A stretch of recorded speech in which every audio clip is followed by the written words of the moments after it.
Is-sena l-oħra, Malta kienet l-uniku pajjiż fl-Unjoni Ewropea b'servizzi tal-internet b'saħħithom u veloċi li jilħqu l-djar kollha madwar il-pajjiż. Ikkonfermaw dan ċifri mill-Uffiċċju tal-Istatistika tal-Unjoni Ewropea il-Eurostat kif ġie konfermat li Malta kisbet punteġġ ta' 100%, dan fl-istess waqt li l-medja Ewropea hija ta' ftit aktar minn 70%. Isegwu lil Malta mill-Lussemburgu b'96%, id-Danimarka b'95% u Spanja b'94%.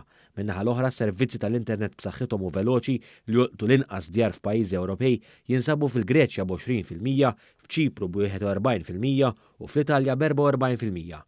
F'postijiet li fihom joqogħdu inqas minn 100 persuna għal kull kilometru kwadru u li fihom hemm internet b'saħħtu u veloċi, Malta wkoll tikklassifika l-ewwel fl-Ewropa. Fil-fatt anki hawn Malta tikseb punteġġ ta' 100%, il-medja Ewropea hija biss ta' ftit aktar minn 37%. Wara Malta jikklassifikaw il-Lussemburgu, id-Danimarka u l-Olanda il-koll b'79%.